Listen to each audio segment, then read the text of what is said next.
Well,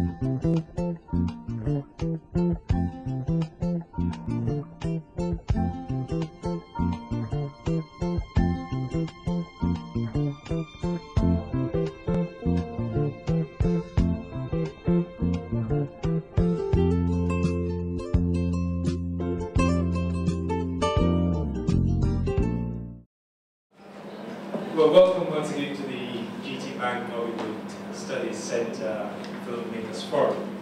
We have with us today Mr. Kene Mkparu, the CEO of Filmhouse.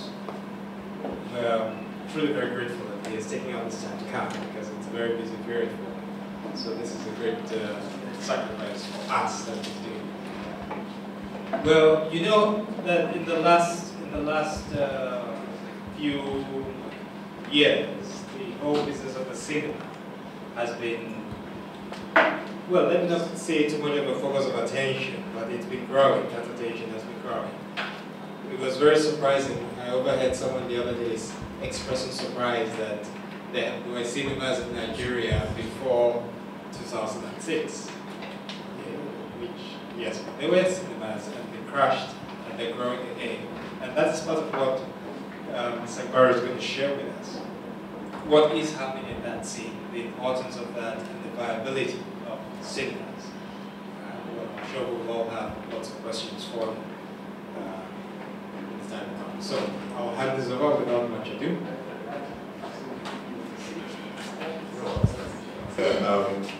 Ladies and gentlemen, I'm delighted to be here. Now, what I'm hoping to happen is have a very interactive session. I'm going to be asking a lot of questions. Please throw a lot of questions my way as well. This is, in fact, I've been speaking to a lot of filmmakers and filmmaking groups, and I say to them, I really need you to organize a forum such as this, so that a lot of us in the cinema side of things can actually tell you one or two things we know about films generating box office revenue.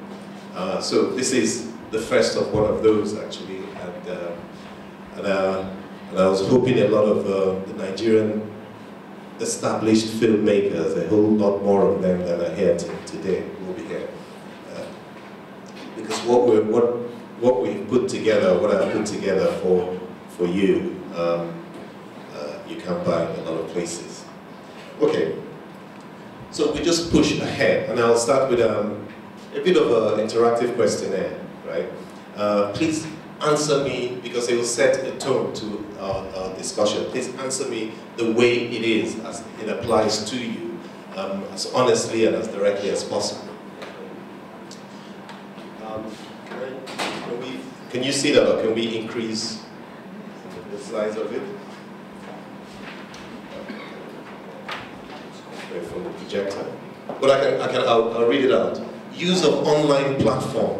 Now, which one of these 5 listed platforms are your favorite, right? Or what do you do with online platforms? Personal education, to learn new stuff, schoolwork or office research, to watch films, news and current affairs, or social media. So just anybody, please, what do you use online platforms for? I know. What do you use it mainly for? Research. Okay. News and current affairs. Research and social media.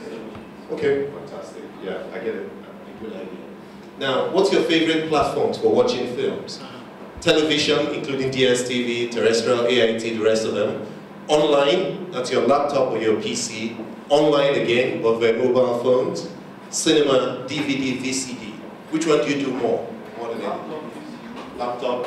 Laptop. Television, DSTV. It depends on what do you do most? DVD. Cinema. Okay. Anybody else? DVD. Okay. Top 3 films you've seen this year? Just throw it up. Top 3 films. Iron Man 3. Ghost Protocol. Fast and Furious. Olympus Has Fallen. G.I. Joe. Django. Fantastic. What drives your choice of films? What drives your choice? Sorry? Storyline. Storyline? Graphics? The buzz around it, okay? The artist involved. Sorry? The artist involved. The artist. The artists, okay, fantastic. Okay. Favorite types of films? Hollywood, Nollywood, Bollywood, Chinese, Kannywood. Hollywood? Bollywood? Nollywood. Well, you mentioned 3 films, and they're all Hollywood. Okay, all right. I'll get to why this background thing is happening. Physical items of culture you personally portray or exhibit. Can I just ask one question? Is there anybody wearing Nigerian traditional clothing here? You are. I am not. Neither are you. Neither are you, sir. And I'll tell you why. Yeah? There's a difference between the Nigerian traditional clothes and the how do I feel? Okay, contemporary Nigerian clothes, right? My grandfather, my father, wore more expensive materials, right, than me, that I'm wearing. But you will not catch me dead, sleeping in their clothes, right? Now, I'm wearing a very less expensive material, but because Nigerians or some designer put cufflinks on it, put fancy puffed up stuff on it, we feel comfortable, it's trendy, so we wear it, right? I'll get to why I'm discussing all this, particularly filmmakers. Please, I need you to pay attention to what I'm saying, yeah? Okay? So that's the reason why you and I are wearing these things today, okay? So personal clothing or items of culture you personally exhibit. Dressing clothing, we just mentioned it here. 90% of everybody here is wearing Western, right? Food. A lot of times, observe behavior of people when there's an array of food, buffet of food, right? And just have a look how many people actually go for the traditional stuff. Nothing wrong with the traditional stuff, but just check. Where I'm getting to is behavior of people in Nigeria in this market. Language. How many of your kids actually speak your local language living in Lagos? Only 2. So, and I'll get back to that. Football club.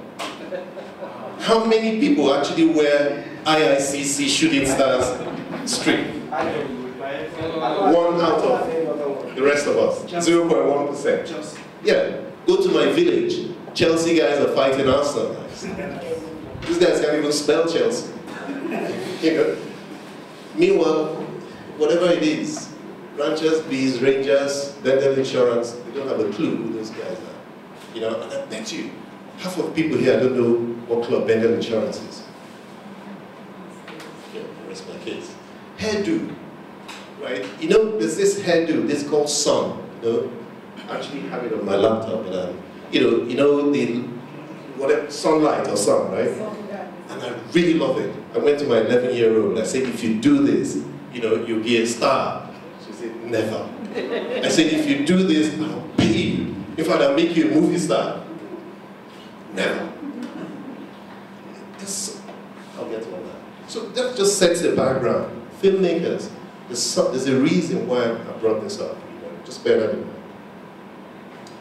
Now, just to give you an idea, modern cinema is operational in Nigeria at the moment. 2004.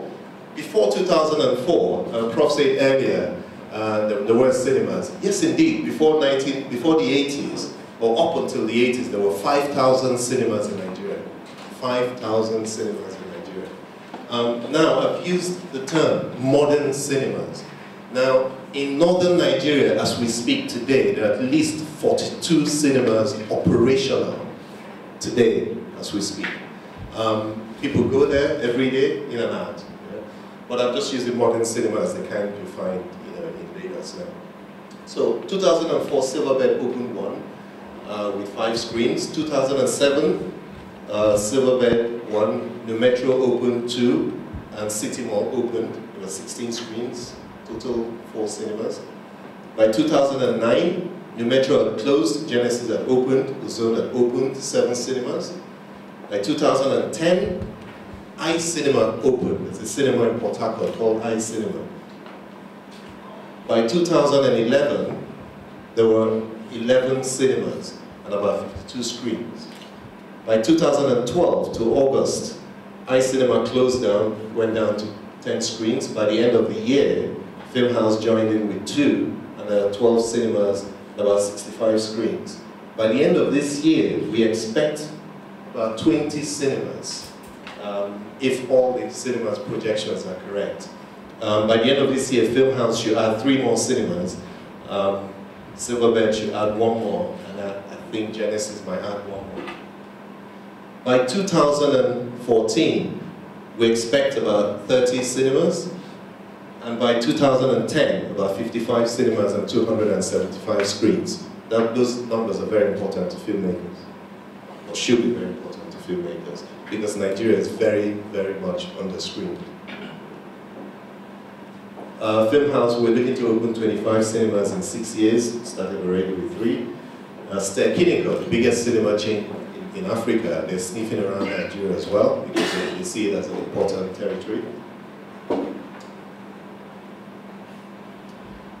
Okay, about 95% of current cinema developments are within shopping malls and shopping leisure malls. And the average seating capacity for cinemas in Nigeria so far is about 120 seats. Now, understanding cinema operations, filmmakers really need to understand how we operate, because a lot of time, especially in the last 2 years, we've had filmmakers saying they have problems with that cinema and the other cinema, money wasn't remitted right, or they expected their money, their film to make X amount of money, they got Y. Right, definition. We need to, as filmmakers, you need to understand the difference between cinema in terms of the building where films are shown, as opposed to cinema in terms of movies. Because cinema is kind of used as a global term in some cases to define a film industry, or define filmmaking, or define the place where a film is shown. Now, my reference is the place where films are shown. So you need to understand the difference between cinema, television, schools, charity, or government public service message. For instance, for what reason do you go to the cinema? Or describe the scenario that will lead to you going to the cinema. I'll give you one, a date, right? You're on a date. Any other? Had a stressful day at work, just want to relax. Well, relaxation, right? Avoiding traffic. Avoiding traffic, so you just go there to wind down, okay? Take the kids out. Take the kids out, very important. Okay, television. Why do we watch TV? Almost a combination of everything. News, relaxation, privacy, you want to watch without noise, whatever, Schools, mainly education, right? So in this place like this is a cinema in all intents and purposes, right? But what will be projected here will be physics, chemistry, biology, whatever the case may be in school. Charity, it's almost, well, it is charity, the definition of it defines itself. Government public service message. I'll give you an example. All around Lagos, there are particular billboards that belong to LASA. Yeah? Those billboards are supposed to serve the purpose of public dissemination of information. So each ministry, whatever public message they want, that's what they use. Okay? So it's important as filmmakers to understand this array or this media of disseminating your content or your information. Okay, so understanding cinema operation, you need to get a distributor. Some filmmaker sent me a text, I don't know who he is, he didn't say his name, sent me a text, I don't know who he is, and said, oh, I have a film I'd like to show, can I meet with you? What worries me is that this guy, from the little bits of information he sent, has actually been making films for a while, but has no clue how we operate.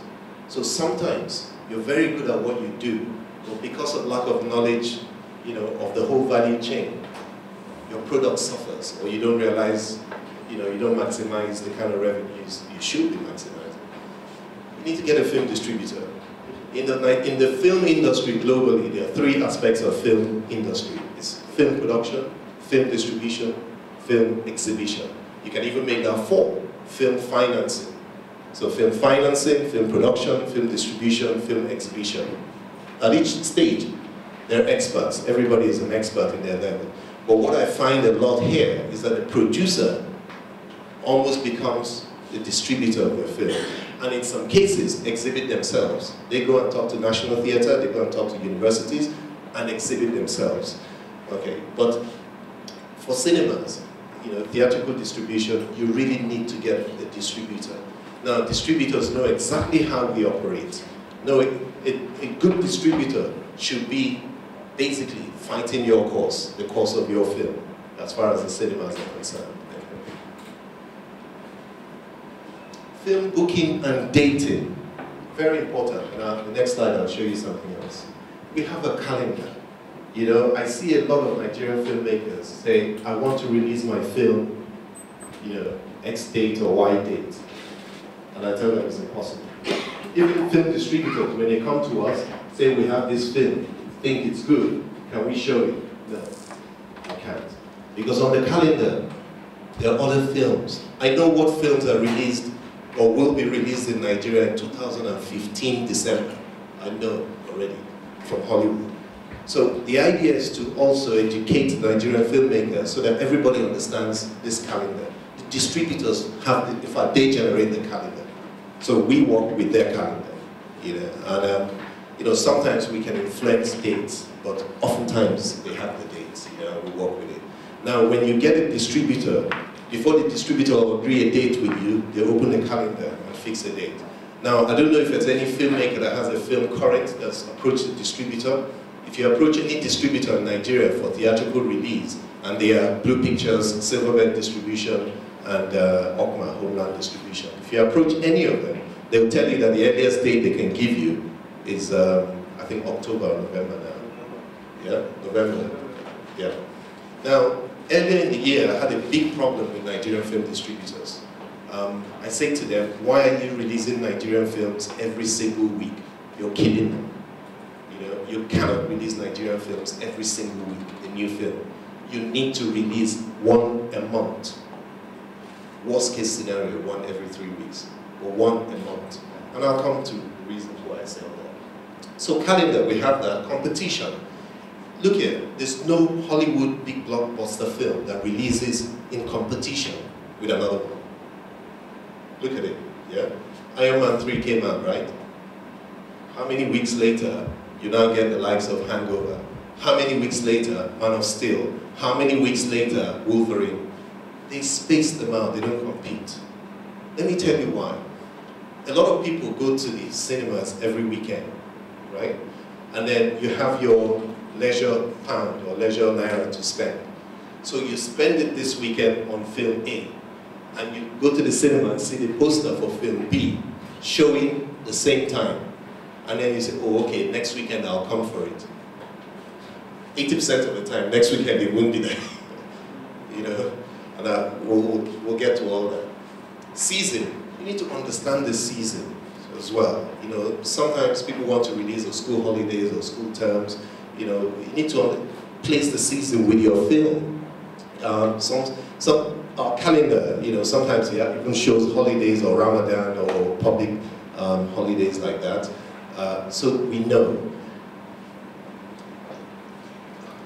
Societal current affairs. I'll give you an example. Oftentimes you can't actually pin this one. The film Last Flight to Abuja opened last year. Coincidentally, there was a crash, sadly. But things like that sometimes positively help your film. I'll give you so many examples. You release a film, Bad Boy, sorry, not Bad Boys 2, Bullet Boy in the UK, Asher D's So Solid Crew guys. They released that film. It was around the time there was all this public news issues about guns in the black society and black communities. You know, so that film kind of was released at that time because that's a topical thing at that time, and it just so happened that they made this film. You know, but in some cases it can work negative. There's a film recently that last year, so that Ben Affleck did. You know, and sorry. Yeah, sorry.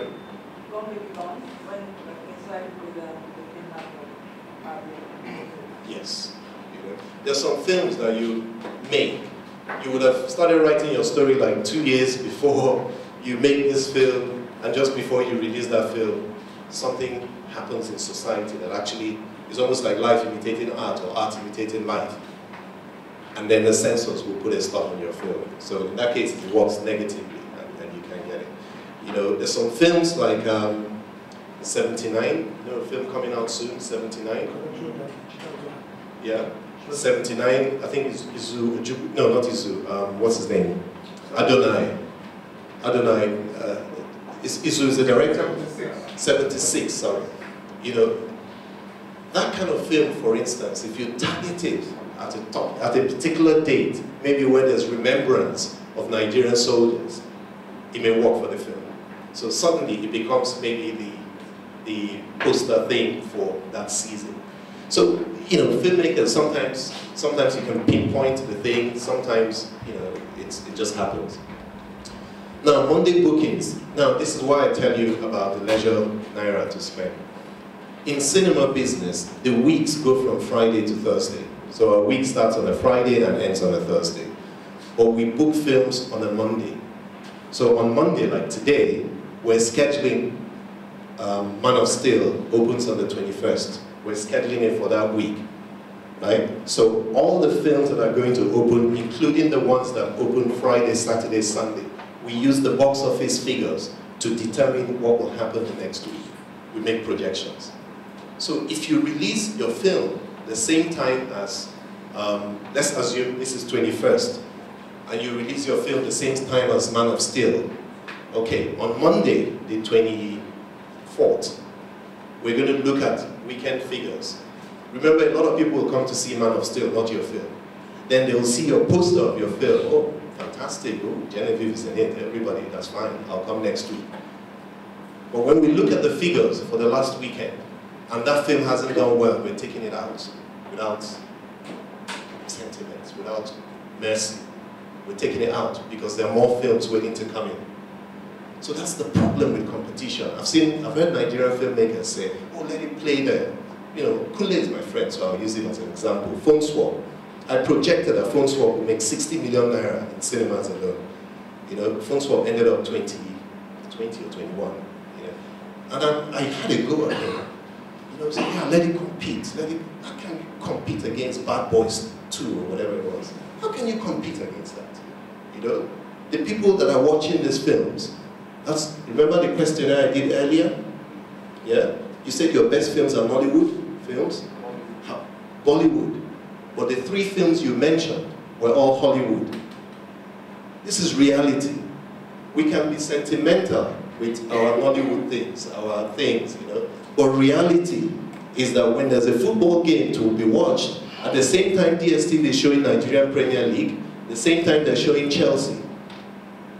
You're not watching that. It's a reality. Yeah?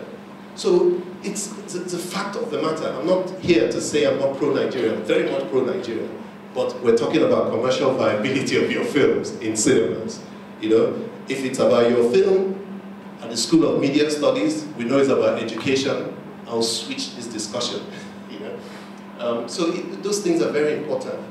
Non-compete. I don't think Nigerian films should, we haven't grown that stage. You shouldn't compete. Try and find a date that you have the least minimum, because there will be some level of competition, just the least minimum, the least competition you can find. But your distributor should advise on that anyway. Marketing and marketing strategy. Marketing, publicity, advertising, and promotion. End of story. Yeah? But one of the biggest things I find is When a Nigerian filmmaker releases a film, they start their marketing on the day of release. 80% of the time, that's the case. That is ridiculous. You know, by the time your marketing kicks in, it's Monday. We are making a decision for the next week. We're dropping your film from 4 shows to 1 at 10 a.m. Who will see it? Nobody. Because we're doing you a favor. I don't want to take out his film. So I give it 1 afternoon show. Film will never make money. So start your campaign early. You know, Hollywood does it, and we're not trying to reinvent the wheel. You know, the formula is there already. Start your campaign early. You know, Stephanie Okereke did Through the Glass ages ago, about 3-4 years ago. Yeah. 9 months before that, I made her go and do, for those that don't know, I used to be MD Genesis Deluxe Cinemas, I set it up. I made her go and do the trailer, 35mm of the film. We played it for 9 months. That film is not such a big deal, but it became a big deal. At least it helped. So those things, Hollywood, they're not stupid. You go to any cinema today, you're seeing right now Smurfs, the family film, Smurfs 2. All the publicity materials in every cinema in Nigeria today, that film is not released until July. Why are they doing this? Let me tell you why they're doing it. Between the time they sent it and there was Croods, so all these kids coming to see Croods, Jack the Giant Slayer, Epic, all these children's films, they want the eyeballs to see it. So when their time comes, added to their own marketing campaign, everybody would have seen it. It's very important. But when you're releasing a Nigerian film and you're getting all the publicity material on that same Friday, it's not working. You know, so we need to understand these things and plan our marketing strategy properly. If possible, get a PR agency to do it with you. I've talked about opening weekend performance, how crucial it is to our Monday bookings. Now, who are the cinema goers? Something else filmmakers need to understand. The primary cinema goers are aged 15 to 35. The secondary ones, and I'm being specific to Nigeria, the secondary ones are 15 to 14. Now, you might argue that 11, 12, 13, 14-year-olds overseas go to the cinemas by themselves. Yes, they can get on a bus or tube and go to the cinema. In Nigeria, it's not the same. Because you're concerned about the child's safety. So the time the child is going to the cinema is when they have an adult with them. Either parents, guardians, or school, but they have adults. So they're secondary cinema goers. Another secondary group is 36 to 50. Then the tertiary group are aged 50 plus. You only find them public holidays, festivals, those kind of things. They come out, once in a long while. And when they come out, we treat them well in the cinema because we want them to change again. But something, let me just tell you, in developed countries, as far as cinema is concerned, like US, Japan, UK, how many times do you think the average population goes to the cinema? How many times a year? The population, just throw me a number. 12. The highest, I believe Japan now is the highest, is about 4.5 times a year. 4.5 times a year population, yeah? So bear in mind, in Nigeria, 0. whatever, because we don't have enough cinemas. So that leisure spend, somebody is doing 4.5 times a year, you need to make sure that it is your film that they're going to see as much as possible. Okay, you can't see this. This is the calendar I was talking about, yeah? I'll try and point out certain things, even I can't see it. Okay, what he's saying basically, these are dates every week, yeah? I think that is Man of Steel, so this is the 21st of June, yeah? Don't get me wrong, that is Man of Steel, yeah? 21st of June. And that's Wolverine. So we already know these dates, these are different studios. Those are Silverbird Films, those are Pan-Africa Films, Disney, Warner Brothers, 20th Century Fox, Sony Columbia, and these are holiday events. So we know when holidays are, when Ramadan, the next Ramadan are coming in, and we know what films are coming out. from a cinema point of view, we also know how to promote films, you know, and when to promote films. So these calendars are there, and interestingly, these are Nigerian films. I think this set here are Nigerian films, released by Silverback Distribution. So they're on the calendar. Blue Pictures also has Nigerian films. So they put them in, you know, now this is my problem. It's too frequent. You know, I give you an example, Flower Girl. I booked Flower Girl to play it. I agreed to play it 6 months before it was released in February. Yeah. When this film was released, the next week was, I think, Awakening or My Life, My Damage. Yeah. And then the week after that was, I think, it's Contract. So, you know, Michelle Bello is my friend, but I had to drop the film. The film wasn't doing badly, but you know, there are more films coming. You know, cinemas are not fully equipped to show Nigerian films.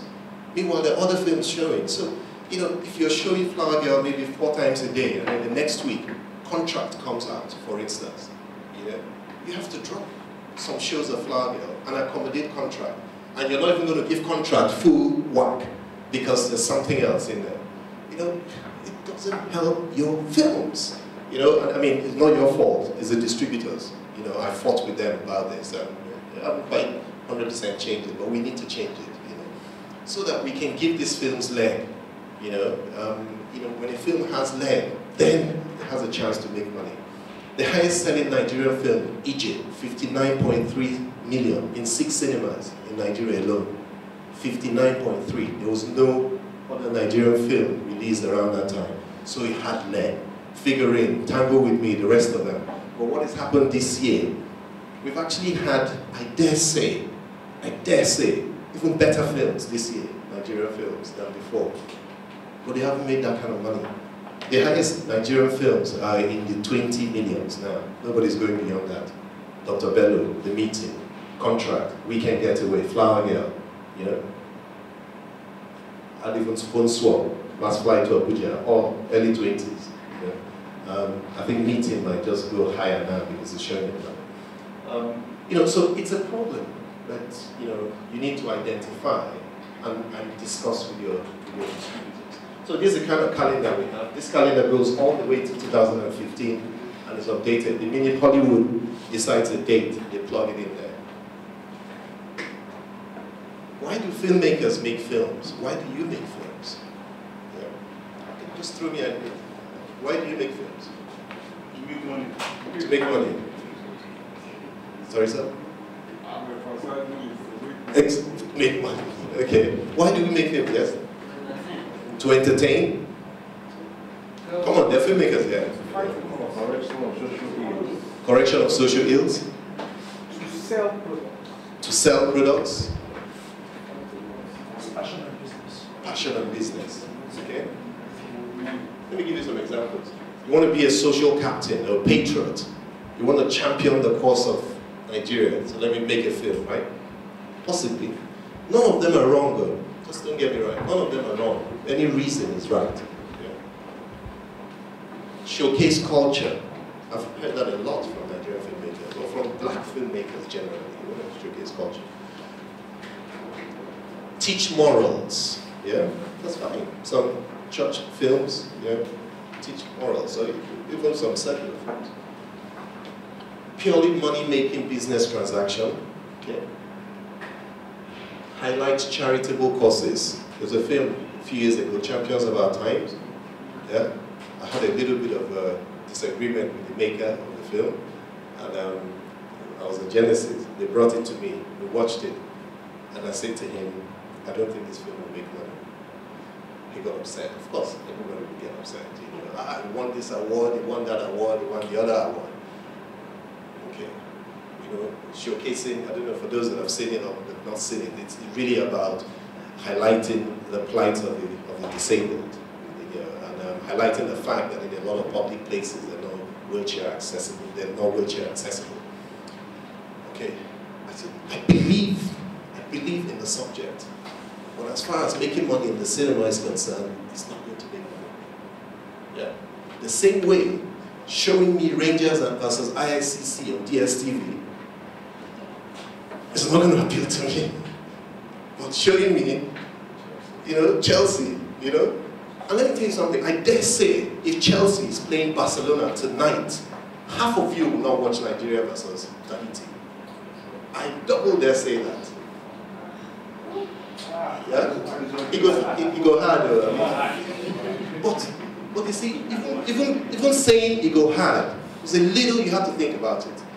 That is the reality of the audience you're showing your film to. That's the reality, To document history, expose reality and social ills, imitate aspects of life, win awards. Yeah, some people make film, they just want to win awards. Get personal accolades and recognition. Some people just want to be, they get personal accolades. They go to all film festivals, they get all the PhDs, in filmmaking. Fantastic, nothing wrong with that. School education, advertise a product. But the question to filmmakers, for commercial value or for commercial viability, it's taking its time. Is it what you want to disseminate or what the audience wants to watch? You have to answer that question. I don't have any answer for it. Just decide what you want to do when you're making a film. You need to decide, do you want to tell our story? Honestly speaking, a few filmmakers that I've spoken to in the last year or so, I've said, stop this thing about our story. Stop it. It's clouding your business judgment. Let me tell you something. Tell me how your day yesterday was. Just any time of the day. Just tell me what you did. Sunday, very boring. Okay. Now, do you need to label that your story? You don't need it. It's your story. Don't label it. Just write a story. Just write. It's whatever it is. Even if you live in Russia and you've lived all your life in Russia and you write something, it is your story. And that Nigerian thing will come out. Whatever it is. But stop labeling it our story. Because you're focusing too much on this story. You're forgetting too much the business side of things. What are folks watching, especially these 15 to 35-year-olds that I talked about? Now, in Nigerian cinemas alone, films that made like 50 to over 150 million, today. There are many more, but films like Salt, you notice I put a Nigerian film there, EJ, 59.3. Prince of Persia, Avatar, Clash of the Titans, Iron Man 3, Avengers, Skyfall, and many more Hollywood films. They've made 50 million to 150 million in this. How many cinemas we've got? We haven't got a lot, but they are making money. And it's Nigerians watching it. Right? Nigerians that prefer to wear Chelsea and not Rangers. So think about this when you make films. It's your audience watching it. Now, as far as Nigerian films are concerned, or rather films as a whole, there are lots of Hollywood films that have made 20 to 40 million in that range. But the Nigerian films, you got, of course, Tango With Me, Return of Jennifer, Figurine, The Meeting, Montebello, Last Flight, Contract, We Can't Get Away, Phone Swap, and Flower. They've made within that range. Yeah. So the point is that it is possible to make a film in Nigeria that can make all this. It is possible. We may have very few cinemas, but it's still possible. Okay.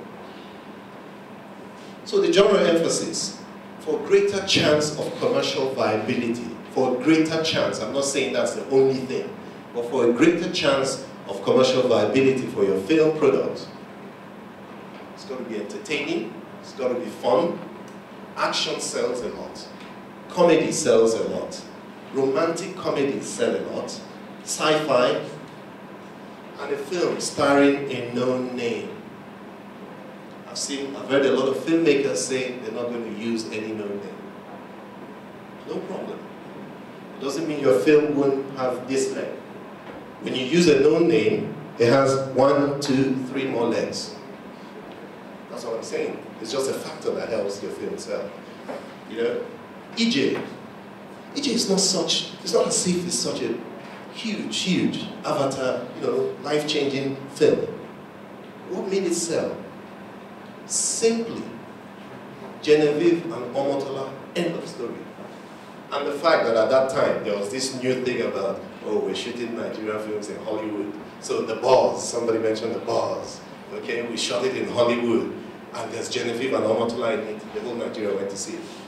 Yeah, well, at least 65, maybe about 65,000 of us went to see it and paid, so there's also that unique factor, that novel thing that works here. If something is new, and sets a trend, we go and see it. Let me tell you something, if you go and do a film in Hollywood today and put Omotola and Genevieve in it, you might not get that kind of money because it's been done. And then the next thing happened again, Nigerian filmmakers would bring some Hollywood guy that does series to go and put in films, right? And I can name examples there, yeah, Dr. Bello is one of them, right? Nothing wrong with that. But the point is, the people that did it first benefited from it, yeah? Anchor Baby, I should have put Anchor Baby there, it's that range, yeah? Anchor Baby. Then everybody else is doing the same thing. It's not going beyond that, because we've seen it, done it, we've got the t-shirt, yeah? So, to now get a Hollywood person in your film and get 250 million, it can't be, name me some of this, what's the name of that twat in Dr. Bello? Excuse my language. As I Washington, it's just a twat. I will have a personal thing against any Nigerian filmmaker that puts that guy in our film again, except he makes a public apology. You cannot be in a film. I don't care if you have a personal issue with the director. You go on Twitter and diss your film and your director. You can't do that. You can't do that. I don't care what fight you have. We did him a favor by bringing him to Nigeria. I mean, not me, but I say we because it's our industry. You can't go to Twitter and tweet that. But the problem is, tomorrow you go and bring him back again. I can tell you what, bring him back and we show it in our cinemas. So we need to, that's a different thing altogether. But to actually go beyond that level, it better be a Denzel Washington. Tom Cruise. Let me tell you something, write a rubbish story and just say Tom Cruise is in it. All of us will go and see it. Yeah? So it becomes something new again. But if you try and repeat what everybody is doing, you go and find a series, Lost or whatever, good actors and actresses, that's fine. And then play them and expect the whole Nigeria will come and see rubbish. Inale, sorry, I'm really hitting on films. Inale, for instance, you saw Inale, right? All the people there are my friends, Caroline Chikeze, Hakim, Iniedo in the film, right? And you build Caroline Chikeze and Hakim over Iniedo to a Nigerian audience. Are you mad? I'm not saying that Hakim is not big. He is big overseas. But the primary audience for your film is not the same people. How can you build Iniedo third? Are you mad? It's because we think sometimes, we think as far as films, and you don't understand the power of your own film stars. But somehow in the cinema we do. There's a film called A Wish that was released early this year, in January. A Wish. Let me tell you something. We started showing A Wish in Surulere before I watched it. I watched it 3 days after it started showing.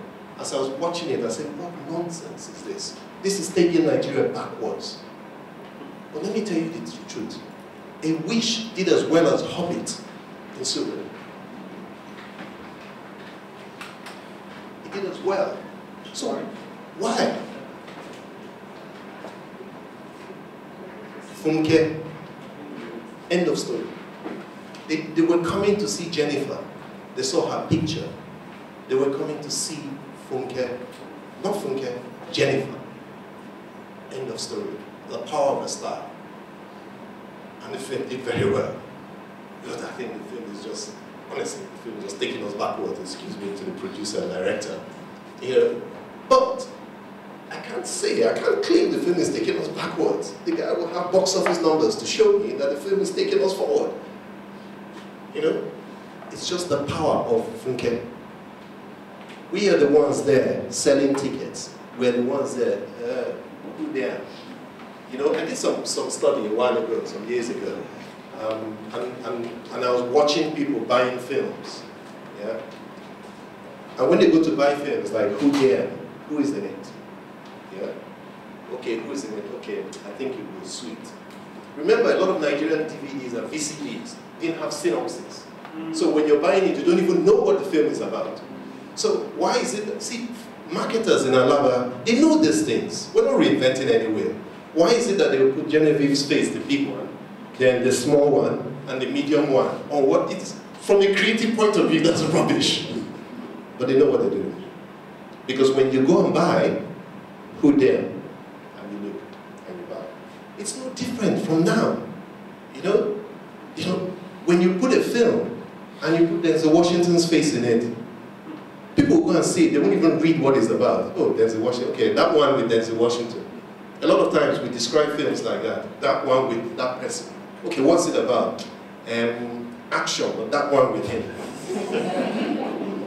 You know, this is the reality of what your product faces every day in our cinemas, or in cinemas everywhere in the world. Okay, so people go there to see action, comedy, romantic, and all that, and no names. You know? They're not so keen on drama, biopic, documentary, our story. They're not so keen on that. Yeah. Remember earlier when we established the background, we said, why do you go to the cinema? And I started by saying, on a date, right? Relaxation, blah, blah, blah. There's no way you will catch me going to the cinema on a Saturday or whatever it is, relaxation day, to go and watch Lincoln. Sorry? Lincoln. Lincoln, for goodness sake, why should I go and watch Lincoln? You know, I'm like, you know, that's the point. Beautiful acting. However, it's not entertaining. It's rubbish. Why would I go and watch Lincoln? You know, when I have, what was the film showing at that time? You know, Django. Sorry? And he is American. No, it's a fact. Let the people that made 76 don't think that because we know the history that we will go and watch it. Don't think that. When I spoke to them, I thought they would be here actually. You know, one of the stars of the film, Mr. Dominic, I thought she would be here today. I'm really looking forward to seeing that because I said, I hope you guys have entertainment in it, action. You know, I'd like to see how you did the planes and all that. You know, but I think there was more emphasis on the love story, I believe. You know, but if you're trying to portray history for me, it ain't gonna work. Mandela, there was a film on Mandela a few years ago, set around rugby, South African rugby. Yeah. Let me tell you something. How powerful in terms of casting can you get? Samuel L. Jackson, yeah? Morgan Freeman, Matt Damon. You know, how much more can you ask for? The film bombed, failed woefully. Sorry? Let me get to Academy Awards. 2009, what was the best film in the world? Avatar, or Hot Locker. As far as the Oscars were concerned, it's a Hot Locker. As far as everybody else is concerned, it's Avatar. To me, what makes the best film is box office. Maybe because I work there. It's box office. Let me tell you something. The woman, Hot Locker, in every university, including this one, she'll get a double PhD. Triple PhD. Filmmaking at its best. Excellent. Get all the certificates, badge of honor. The film then crossed $35 million, thereabout. Gross, right? Something in that region. Check IMDb, yeah? Worldwide. Why? It's not entertaining, it's not interesting. Give two monkeys about it. It's not entertaining. You're trying to portray some historical thing. You know, Hot Locker, I think it's about the Iraqi war or something. Maybe the sentiments of soldiers and all that. It's not interesting. I'm not going to take my partner there, you know, hands around, you know, to watch. No, when there's Avatar showing at the same time, never. I'll watch Avatar. $2 billion later says it is a better film. You know, so for me, you need to decide what you want. Do you want accolades? and we will all stand behind you as you receive the Oscar? Or do you want money? We'll clap for you as well. You know? Or do you want money? And then put what it takes to win money. Let me tell you a little bit about our story and Avatar. There's so many films done about, or so many stories about the Niger Delta, the oil issue. Everybody wants to have a pop at the government, right? And Shell and all of them, yeah? What's the difference between the Niger Delta story and Avatar? There's no difference. It's the same story. It's the same story. These people have mineral resources. These ones have all the money and all the big machines, and then they're killing us to take our resources, right? It's the same story. But we went, they should make more money. When you ask people, what was Avatar about? They will never tell you it's about mineral resources and the bad guy. They will never tell you. It's nice action films, CGI, that's what we went to watch. So why is it that when we write our own stories, it's about let's tell how good luck, kicking, whatever, you know, Shell, you know, that's why my brother today is in trouble. I think, get a matter. You know, from the gist we hear, maybe the director here, and he's made a film about, and I think it's a nice film about the Niger Delta, you know, but I don't know if it's upset some people, but yeah, he went to America and he's putting some Hollywood stars in it, and Mickey Rourke is in it, and Vivica Fox and the rest of them. Fine. How many people know Mickey Rourke here? You're filmmakers, so I like asking this outside, you know, it will help, but oftentimes, yeah, just bear in mind who you're putting in the film and which market. I think he's trying to target the international market, and that will work. That will definitely work for him, you know. But if your film, if the primary market is Nigeria, you need to think Iniedo, Ramsey Noah, all of them in your film, you know. It's important, you know. It will help your film. It doesn't necessarily mean that other people cannot deliver the same thing. Please. There was a film, I think it was released not too long ago, Oil and Blood. It was a Nigerian story of Del Nigeria. But to my surprise, Blood and Blood. The only Nigerian in the film, being a Nigerian film, was Sabine. And he only had 2 scenes with like a minimal plan. Yeah, but being a Nigerian film, they use now the girl from Dawn, Skyfall, and all South African artists. And the film was supposed to be shot in Nigeria. What? The producer decided what he wanted to do. But to me, that just killed the film. I've not seen it. I don't know. Has it been released in cinemas? I don't think it will get to see it. Okay, so think about what we said earlier. What is your aim as a producer? So their aim is not commercial value. Their aim actually might not be to showcase it in Nigeria. Their aim may well be to showcase it overseas, which is what they did. So it's whatever you want to do. You know, Bruce Willis did a film years ago, Tears in the Sun, or something like that, and you know they got the Nigerian thing a little mixed up. You know, somebody called Mohammed is supposed to be from, you know, they got it all mixed up. But if you like, go and do your own. They've done it. That's a mistake. But the film did its business abroad. It didn't quite do well here. Maybe we only had 1 cinema at a time or 2 or something. So, you know, biopic, documentary, house story, these things don't really sell. But they may well turn a surprise if there's some factor in it. You know, if, for instance,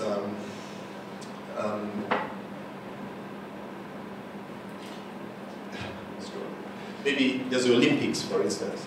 And in fact, some South Africans, I think, did it. There's a film called Africa Unite or something like that. Something like that, you know. And they released it around the time of the Olympics or World Cup or something like World Cup. You know, magic, fantastic, you know. So it could, if you have those kind of factors, you know, around your film, yes, it helps, you know, you take advantage of them. But generally speaking, in the cinemas today, it doesn't really work well. Box office revenues, global comparisons. Just to give you an idea of the power of cinemas in Nigeria, the few we have already. You can't see this, but this is this is a comparison of different territories in the world.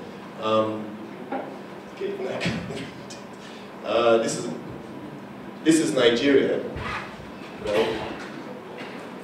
I think this is the US. This is the US. UK. This is United Kingdom. No, US.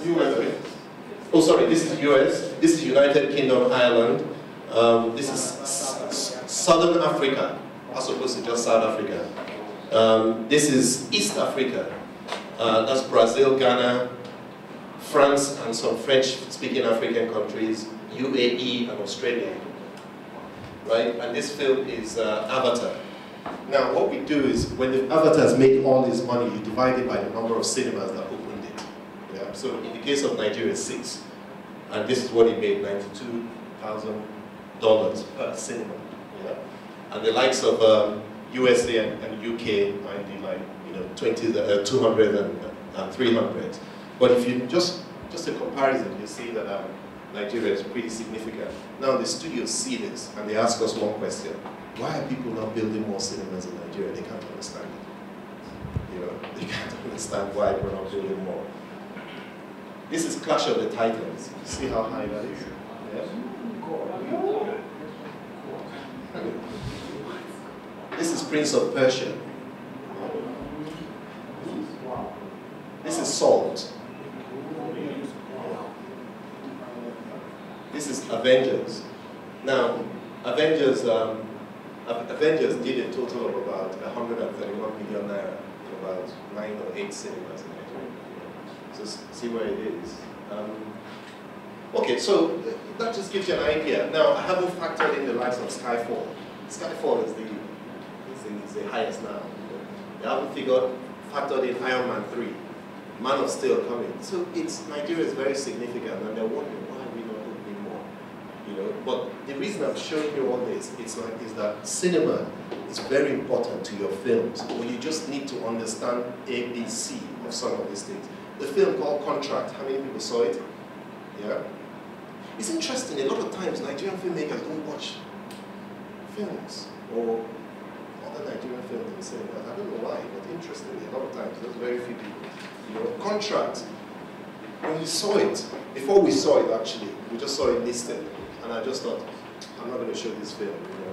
Another Ghanaian film, and I don't think it do well. We're struggling already with Nigerian film. A day on the Monday, rather, before the Friday, we said, let's just watch it again. So we saw the trailer of the film, and then got in touch with distributors. Okay, we'll do it. We'll show Contract. I tell you what, I don't regret it. Romantic comedy, the way African American romantic comedy is. It was good. It was a feel-good film. Unfortunately, other Nigerian films were coming out, so we had to compromise it. But those are it has the elements, that you want to watch. And unfortunately, the star power there, we didn't really carry it along, but it was successful. Weekend Getaway, it's not such a brilliant film. You understand what I mean? I'm not here to criticize any film, but there are factors in there that make you pay to go and see it. It's an array of stars. In fact, when I personally signed to play it, yeah, I didn't read what it was about. I just saw a poster that has all these people in it. Yeah, we'll play. End of story. Because I understand how the market thinks. By the time she was doing her premiere on the Friday night, I whispered in her ear, MME song, that your film is #1. It was just that good. People were seeing it. It might not be that good, but people were attracted. There needs to be a hook. Your film must have a hook. There needs to be a hook. Even if it's a bad film, the hook is taking them in. They can complain later, but they ain't getting their money back. Yeah, they ain't getting their money back. But there needs to be a hook that gets people into the cinema to see your film. Some people try that hook with their posters. I remember years ago in England, there's a black filmmaker. He made a film called Emotional Backgammon. Backgammon, the game backgammon, the emotional backgammon. And he did a poster, an abstract poster. I called him, I said, there's something wrong. It's a black film. 3 cinemas in black neighborhoods were showing it in Odeon then. Streatham, Greenwich, Surrey, one of those, all those things, yeah. And with all due respect to my brothers and sisters, yeah, Streatham, abstract, for that primary audience, you know, for goodness sake, it's like going to, anyway, sorry, before you say I'm racist. The point of the matter is that we don't immediately recognize that. A lot of people, the primary audience you're trying to reach, I told him, will not immediately recognize abstract. I said, who is Will Johnson, the star of the film, and the girl, the Brazilian girl? You know, I got their films, I got their portraits, and stopped them all over, wherever cinema they were showing, stopped them there. That's what people will recognize. Put their names, not abstract. You know? And then when he went to do his interviews, he went to the Independent in England. For goodness sake, your primary market will not read that. You know, so sometimes, but until I found out something, what he was looking for is accolade. And let's face it, a lot of us, that's what we look for in filmmaking. So he went to the Independent. So I'm a big filmmaker. I'm in the circles. He forgot the commercial part of things. So it's fine. You got all your independent, you got your GMTV morning interview. That's fine. But don't come to me and say, oh, you know, my film is not doing well in the cinema. Of course it won't do well. You didn't tell your audience that your film is showing. You know, so all these things you really need to understand. Okay, so in conclusion, before I can take questions or more questions, decide why you want to make your film. Any reason is good, but just decide what it is. You know, if you want to make a film that will hit all the festivals in the world, that's fine. But don't ask me to make you money. If you can do both, you're a fantastic winner, you know, and that's the aim anyway, you know. But, you know, decide what you want to do. My good friend, Kene Mkparu, you know, and I'm sorry I use all of it, but it's not in a negative way. It's so we can learn from each other, you know. Kene with the figurine has been to every single film festival I can think of in this world. And he has the badge for it. Excellent. I can't think of any, you know, chief, is there any that, I can't think of any that Kene hasn't been to, you know. But I ask you one question. How many sales agents in any of those bought your film? How many? You think sales agents are not stupid? You think they are stupid rather? Sales agents, their job is to buy films for all these other territories that we're talking about, right? So if they recognize that there's value in that for their territory, they will buy it, right? They're not saying that your film is not good. They're not saying that. They're just saying you won't sell in our territory. That's what they're saying. So you should ask yourself, why is it not selling in that territory? I can tell you, because there's no appeal. This is, my remit is just to talk about Nigeria, in Nigerian society. But if we're taking it overseas, you have to show films that appeals to him. Let me break it down. 95% of the global box office comes from the white audience, not from the black audience. So when you're making a film, let's stop deceiving ourselves that people watch our films abroad. They don't. Yeah? For 20 odd years, nearly 20 years in Odeon, I showed, well, maybe the last 5 years of it, I started showing Nigerian films in cinemas in UK. We like going to events. When we hear that the Nollywood stars are coming, we go. We take pictures with all of them. When it's just normal release, we don't go anywhere. That's how we behave, you know? So, if you want your film to sell overseas, you've got to appeal to the wider audience. I'll give you another example. Last King of Scotland. You know? Remember Last King of Scotland? Yeah. Did very well. In fact, the lead actor, Forrest Whitaker, won an Oscar, right? Best actor. The cinema that did the highest global box office, the cinema that did the highest box office, was the Odeon in Swiss Cottage. The opening weekend, Friday, Saturday night, there was not one black soul in it. It's Jewish judges, Jewish lawyers. It's, you know, it's a high-profile, you know, highbrow neighborhood. They were the ones watching it. Let me tell you something. They aren't watching your Idi Amin. Neither are they watching Forrest Whitaker. Fantastic acting, though. What are they watching? They're watching their story in yours. In the story, there was a white doctor, right? Scottish doctor. Yeah? That's what they were watching. I'll give you another example. Half of the Yellow Sun, right? Best-selling book 2007 in the UK, right? Best-selling thing, every single Nigerian event I went to. How many people have read this book? Only me, or a few people. Why? Let me ask you a question. How many people here have read half of the Yellow Sun? Less than 50%. Why? All the buzz. Okay, it's now getting made into a film, and filmmakers still don't read it. I don't understand. It doesn't make sense to me. You know. So the point is, when this book was the highest-selling book in England, who was buying it? Certainly not Nigerians. Certainly not black folk. It's the white folks that were buying it, particularly females buying it. What were they buying? Huh? Yes, it's a love story with a white guy as the primary actor. There were 5 or 6 primary characters. One of them was a journalist during the Biafran Civil War. You know, that's what they were reading. His experience in your story. It doesn't take it away from being your story. You know, that's what I can name so many examples. Blood Diamond. Teco Benson did a film about Blood Diamond, right? He didn't do anything, did it? Then Hollywood does one and puts those factors in it. Let me tell you what I watched. A bloody good action film. That's what I watched. Excuse my language. You know? That's what I watched. It helped that there was Leonardo there in it. You know, so what I'm saying is that I didn't go there to learn the plight of Sierra Leoneans when they're taking their diamond. Who gives a toss in the cinema? Outside the cinema in university, I stand first in line, Black Power. Cinema is different. You know, in school, you know, NTA News is a totally different issue altogether. You know, I'm the first to match for it. However, cinema, I don't give 2 monkeys about the plight of women in our Bible. Yeah, but outside the cinema, I'll champion their cause.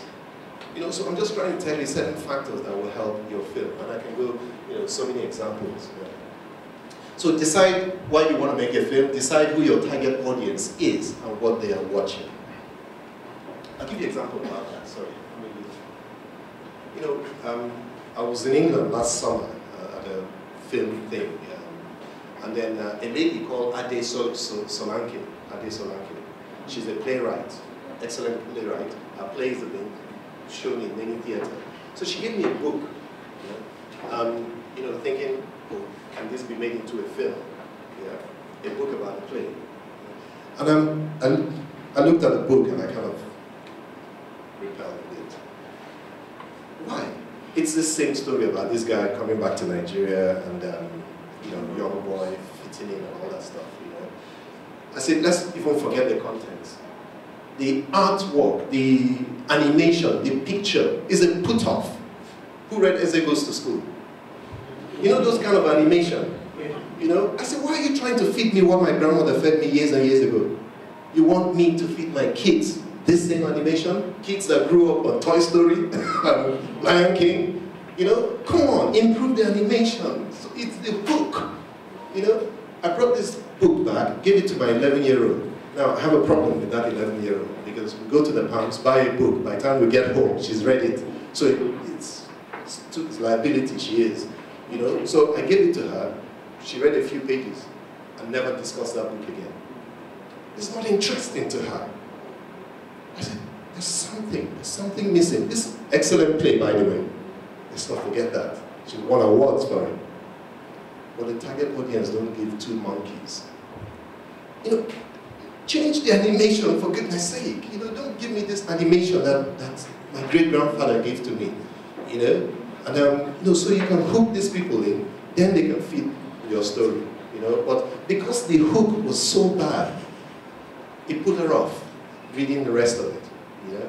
And you know, let me give you a scenario also how I describe these things. You know, shown in many theaters. So she gave me a book. You know, thinking, oh, can this be made into a film? Yeah, a book about a play. And I looked at the book and I kind of repelled it. Why? It's the same story about this guy coming back to Nigeria and you know, young boy fitting eating in and all that stuff, you know. I said, let's even forget the contents. The artwork, the animation, the picture is a put-off. Who read Eze Goes to School? You know those kind of animation? You know? I said, why are you trying to feed me what my grandmother fed me years and years ago? You want me to feed my kids this same animation? Kids that grew up on Toy Story, Lion King, you know? Come on, improve the animation. So it's the book, you know? I brought this book back, gave it to my 11-year-old. Now, I have a problem with that 11-year-old because we go to the palms, buy a book. By the time we get home, she's read it. So it's liability, she is. You know? So I gave it to her. She read a few pages and never discussed that book again. It's not interesting to her.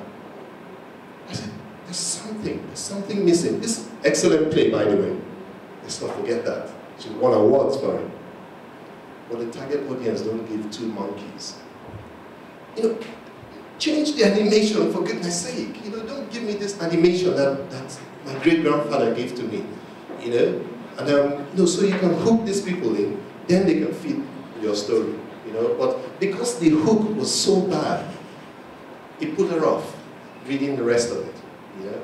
And you know, let me give you a scenario also how I describe these things.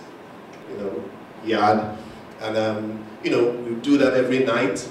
You know what the kids call it? Camping, right? That's what every kid, when you go from Lagos to the village, that's, you know, it's camping, let's do all that. By the time you do it one night, 2 nights, tell you, I beg, bad enough. They want their AC, right? And their dining room. But guess what? When they get back into the dining room with the AC and things are served on the plate, guess what is in that plate? The same yam and oil and ground pepper was just presented in a different way, and they finish it. So stop trying to make us eat it like our grandmother ate it before. When you make films, stop making me, you know, it doesn't work in entertainment. It works in schools. If you're making a film for School of Media Studies, that's fine. If you're making a film for public entertainment, it's a totally different thing. Give me the yam in a nice AC presentation. I will eat it. Give me the yam in the village there, never. I wouldn't eat it. Because it will run your stomach. But it's exactly the same, from the same source. It's just a presentation different. So that is very important, you know, because the people you're trying to reach, I mean, I have a connection with even that olden days. But the primary audience here ain't got no connection with that. So stop trying to feed them the kind of clothes you wore as a kid. They wouldn't wear it, you know. Check how other films similar to yours have fared in the box office and get real about it.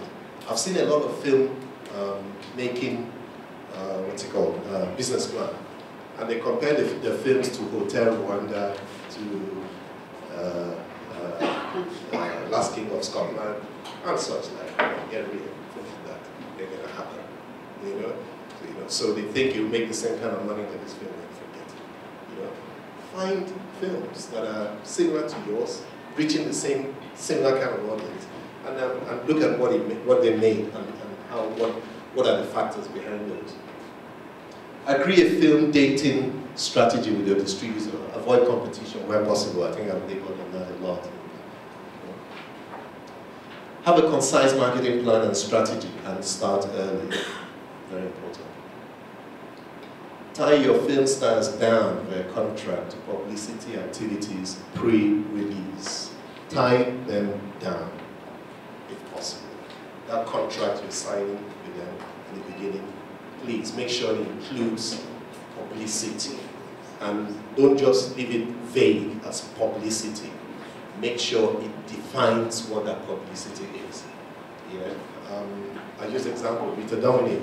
She is one of the co-producers of The Meeting, and she and Mildred Ogwon. Rita has done everything possible she can for that film, The Meeting.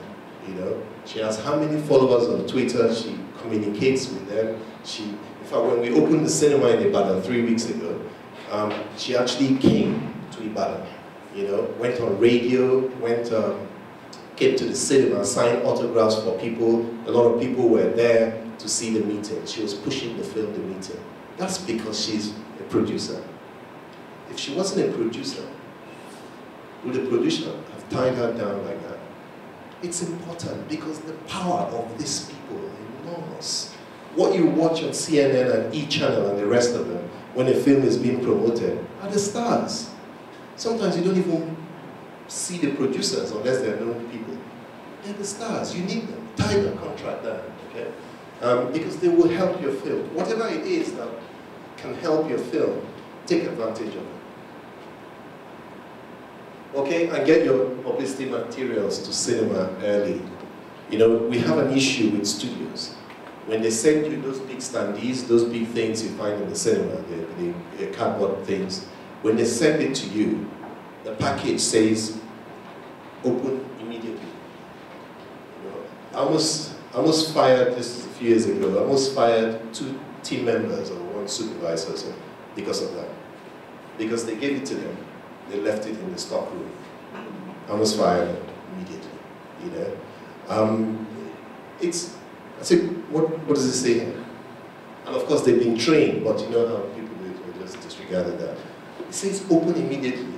Why would the studio spend money, produce that, ship it to you, freight it to you, not just to you, to all the cinemas in West Africa, and indeed the world? Spend that kind of money for you to put it in the stock room. Think about it. No. Let me tell you the real reason why she almost got fired, not because I was protecting the studios. Because that film needed to be, that thing needed to be open. Because there was a big film, I think it was Avatar or something, you know, there was a big film showing. So they need to see that. Yeah, I think it was Avatar and T4, Terminator 4. You know, we need people to see, people that have come to see this big film, to see the next one. And we missed that opportunity, you know. So those things are very important. Send your things early and let it open up. It doesn't matter even if it's 6 months, you know, before your film release. It can only but help your film. Okay, and that's pretty much it from me. And I'm just going to take a few questions. Yeah. Okay, any questions? But I mean, we have so much, you know, I mean, the people in the cinema exhibition industry have so much to say to filmmakers that we don't usually find enough time. You know, but hopefully, you know, manage to pass on, you know, as much as I can this afternoon. But I'll take the questions.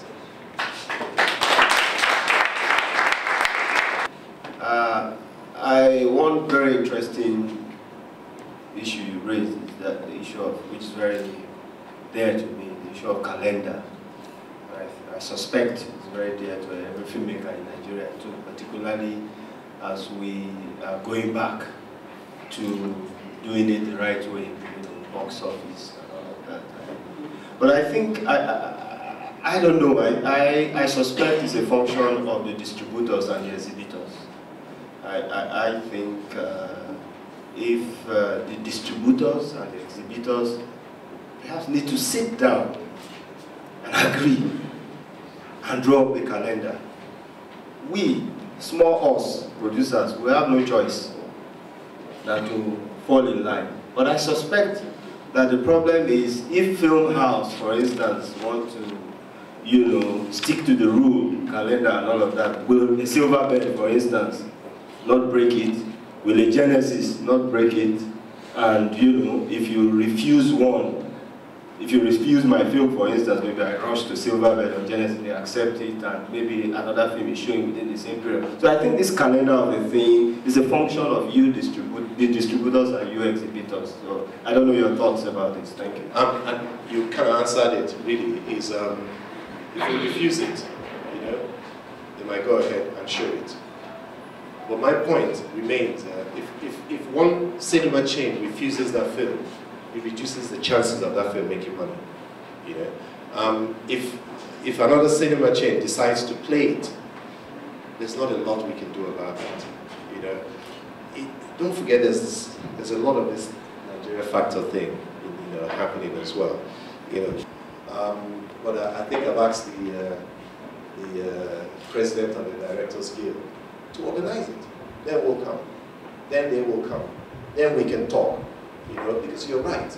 That's the only way this thing can change. you know. And as we speak today, there's another film that was brought today. I said, we don't have space.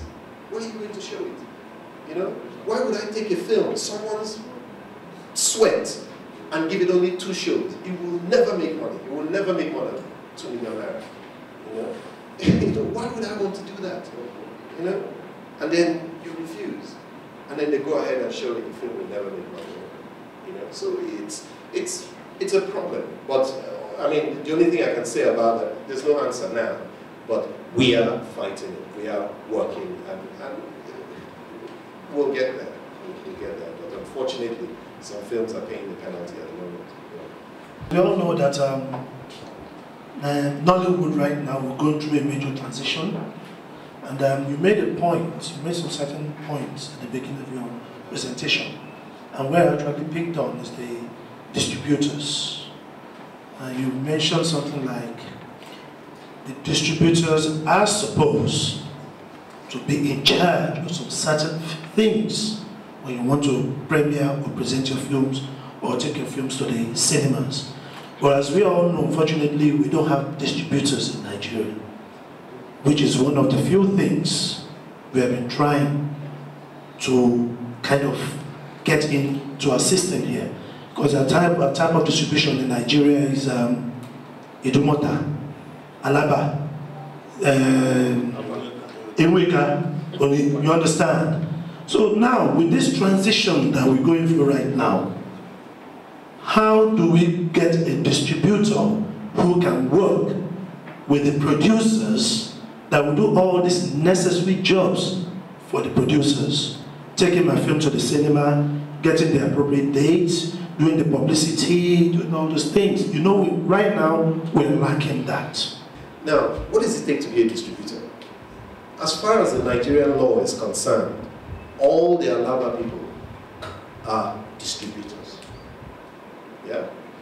Yeah? So Nigeria has over 200 distributors. But for me, it's only about 3 or 4 that actually understand theatrical distribution. Yeah? And those ones are working. Remember the calendar showed you the Nigerian films for silver there. So they're there, but I'm not saying everything is perfect. Of course it's not. That's why I mentioned it earlier. For instance, it's a growing industry. Yeah? A lot of people in the industry, especially from the distribution and exhibition part of things, have only just gotten into it. So there's a lot of learning happening.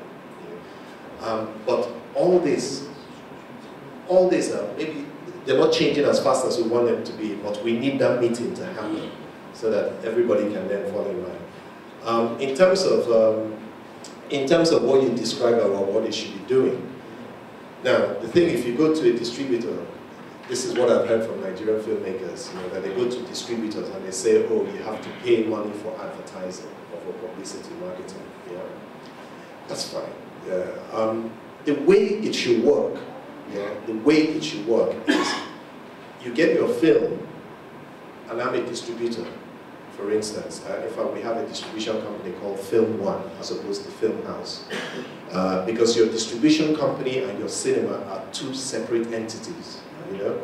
So if you have a film and I see your film product and I like it, what I do is I get the rights for it, for this territory.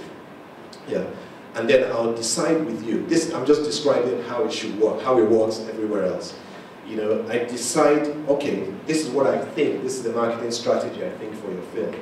I think we will put a budget of 1 million naira behind this film or whatever it is. This is what we will do. This is what we will do. You keep approving it as we're spending this money on your behalf. Yeah. Now, when we spend this money, release this film, right? When it grosses this money, before I split with you, I take out the P&A cost, the marketing cost, the sharing is there. That's what should happen. But because we're a growing industry, what they do is they say, okay, this is what you should do at your cost. Yeah. But whatever the case may be, then you argue percentages. So if I'm spending my money in advance, then I might push for 15–20%. I'm taking the risk, right? I might push for 15–20%. But if you are the one spending the money, you should be pushing that I'll get only 10%. Yeah? Or whatever. Because there's no hard and fast rule. Whatever product you have is what you bargain with. Yeah? So it's evolving, but it's not perfect, I agree. But we need that discussion. I want to appreciate you for the enlightening lecture you just given. But I just want to throw some light on the statistics about the number of cinemas we have in the north, except if you are referring to Abuja as being part of the northern cinemas we have. Currently, most of the cinema halls in the north are closed down. As I'm speaking to you, one of the major exhibitors, national exhibitor we have in the industry, Plateau Cinema, it's about selling about 10 big cinema halls. Because one, because of the crisis, secondly, because of the religious things that some of the governments have introduced. So, as a matter of fact, the cinema culture is gradually dying down in the northern part of the country. So, I think that statistics might be on the high side. The figures of cinema halls will be having there now. Can I just ask what regulatory body? National Film and Video Censors Board. Yeah. Okay, so that is one. The other cinema halls that are existing now, the highest ratio is football. Because I was discussing, I'm just telling you what is happening in that part of the country. I was discussing with the owner of Plateau Cinema just about 3 weeks ago in his office. And he was telling me with tears in his eyes that this has been his source of business right from inception for the past 30 years or thereabout. But now he has to sell all the buildings, whatever, because he can no longer afford to make money from there. So what I'm trying to say is I don't know how those of you who are in the southern part of Nigeria will be able to collaborate with them to see how they can still be in the business. It would be a very good idea if I tell him how he can go about it, because he doesn't want to wind up that business. It's all about his life. I think they have this challenge of religion. There are certain films they don't show, they won't show for religious reasons. And so I think it's a major challenge. Okay. Plateau Cinemas, the Chami brothers, yeah? Now, I was offered about 23 of their cinemas, yeah? Now, the cinemas are actually operational. It's whether they're successful, that's a different thing altogether. Okay. Yeah. There are 42 cinemas registered with Nigerian Film and Video Censors Board in the north. Yeah. So they are functional. Now, I go to Kano almost every 3 weeks, yeah? I'm not one of those that think the north is a problem. No. We are opening a cinema there in November. It's nearly ready. So, you know, I go to their cinemas there and I see the queue waiting for the Bollywood film. And of course the football and all that. Kano State alone has 1,600 cinemas and viewing centers operationally registered with the Kano Censors Board. You know? And they still have about 5 or 6 of those old school, one we're talking about, cinemas. Some of them don't have roofs. You know, but I went to... No, there are reasons. There are reasons. That's how it... You know, the 5,000 cinemas in Nigeria before the 80s, half of them were like that. You know? I went to the one in Jos. I was in secondary school in Jos. You know, Kwararafa, New Era, Plateau Cinemas. You know? And, you know, I went there. One of them, and so they are there. The culture is there. The problem is that it's not you and I that actually go to those cinemas. And with the problem in the north now, that is becoming an issue. Now, you know, so yes, we were in talks with the Chami family. In fact, one of the problems is that their grandfather and their great-grandfather and their father, that's their line of business, that was their blood, that's all they knew. But all the young, new generation guys, Harvard trained and all that, nobody's interested in all that stuff, you know. So I met one of them who lives in Lagos, and they were looking to turn it into real estate business until he met me. So he wants to arrange a meeting with his dad. starting with one in Nyanya, not Nyanya, you know, Mararaba in Abuja, yeah? That there's one there. We're trying to see if we can turn it into part cinema, part warehouse, you know? So yes, yeah, the idea is that there are discussions happening to do something about them, because honestly speaking, let me tell you where the real money in cinema is. It's not the cinemas we have here. It's the cinemas you have in Ajegunle, in Kolkamp, in Yanya.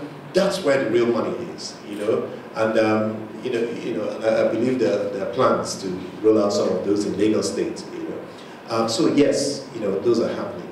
Now, in terms of the types of films released, we're going to Kano to open a cinema, 6 screens, fully digital. It's about 300 million naira, right? So I better know what I'm doing, yeah? I'm not worried about the safety. I think it will be sorted out. Nigeria will be sorted out. That's, I'm just an optimist, you know. In terms of cinema going, I think 2 places in Nigeria that I think when you put cinemas there, we do the highest box office in Nigeria, is Kano and Onitsha. Now, those are 2 places. Well, Onitsha is one place I won't go now, you know, because of security, you know. But if you do get a cinema in Onitsha, you make more money than anybody else. You know? So we're opening a cinema in Asaba. In fact, we're opening 2 in Asaba. You know, 1 this year, because a lot of the Onitsha guys spend their money in Asaba, just across the bridge. You know. So now going back to Kano, it's like the UAE or Saudi Arabia. You know, there's certain films.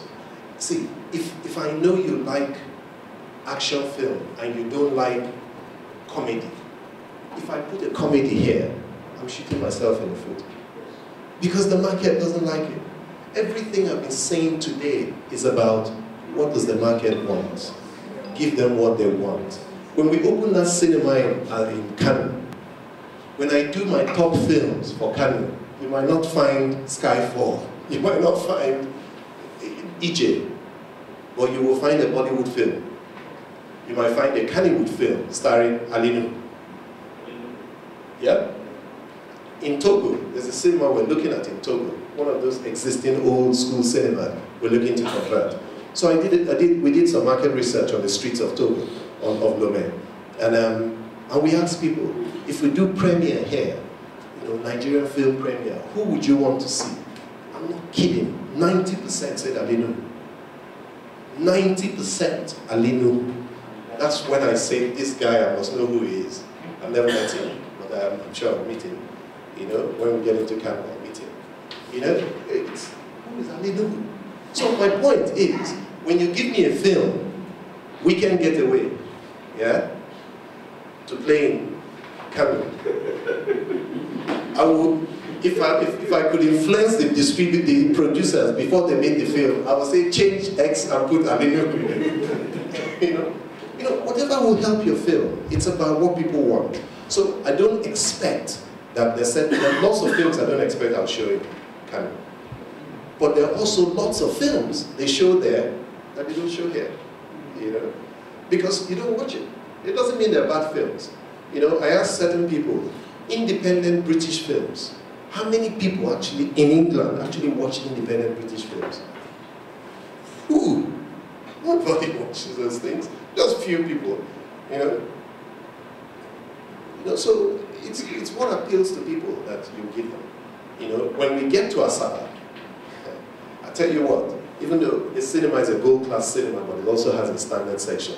When we get to Asaba, I see some of these Nollywood films that I reject here. I will show them there.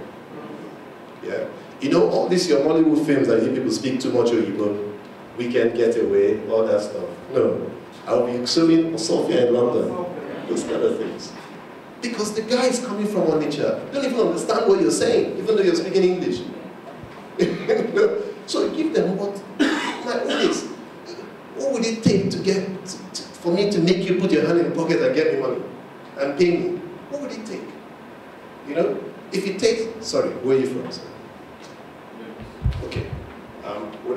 What is culturally Lagos?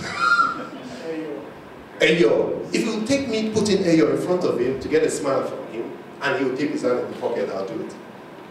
You know, provided it's legal. You know, I'm morally right. some cases in 10 tomorrow. So it's things like that. So we will show films only that the market wants to see. So you were giving us, this was an extraordinarily interesting talk, by the way. You were giving us these astounding figures about the number of multiplexes that will open by 2020. And I'm wondering how you see the development of community theaters on a more popular level, and how you think that's going to change the film industry. That's going to be huge. And there are discussions happening. Different circles, different states, there are discussions happening. I think it's going to happen sooner than we all think. It's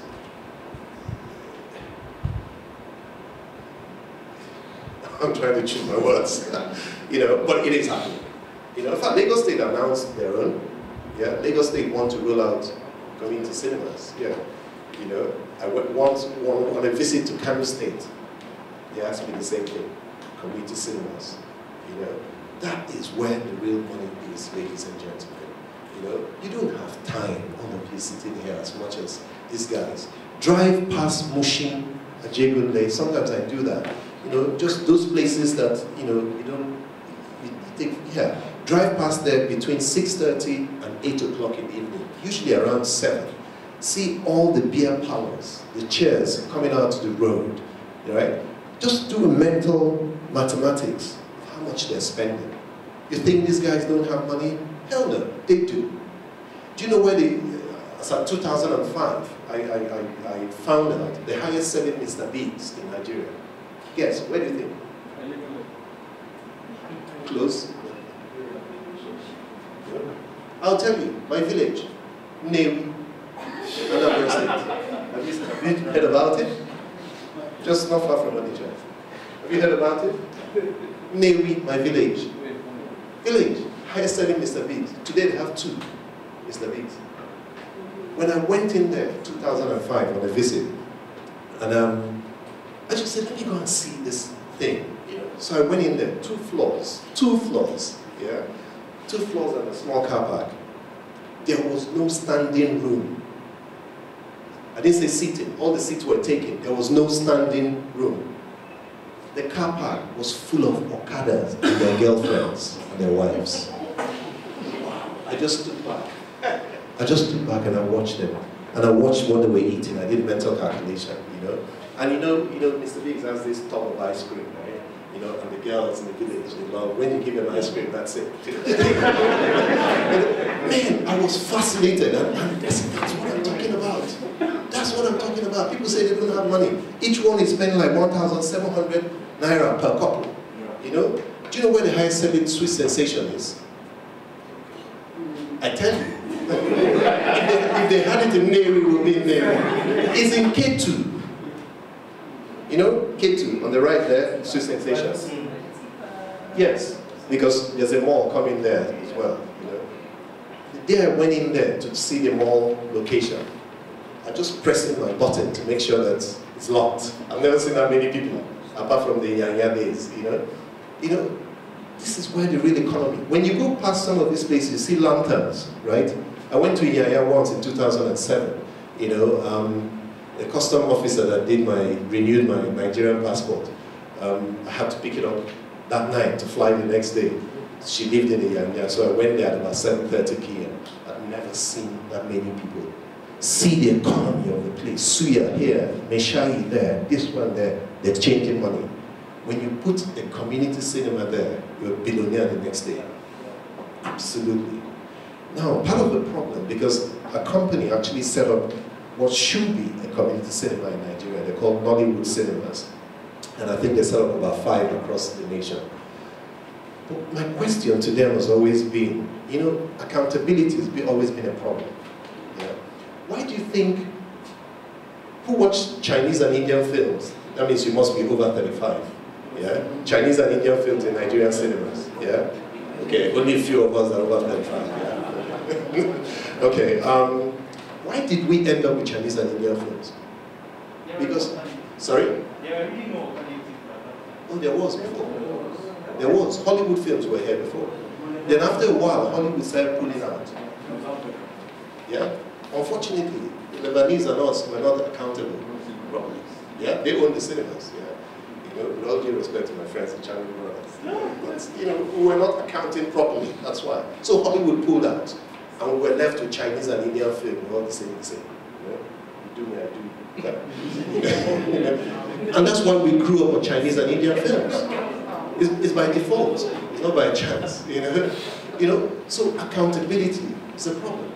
Now, the cinemas we have in Nigeria, every single morning before 10 o'clock, original figures from your computer system are sent to the studios through their local distributors here.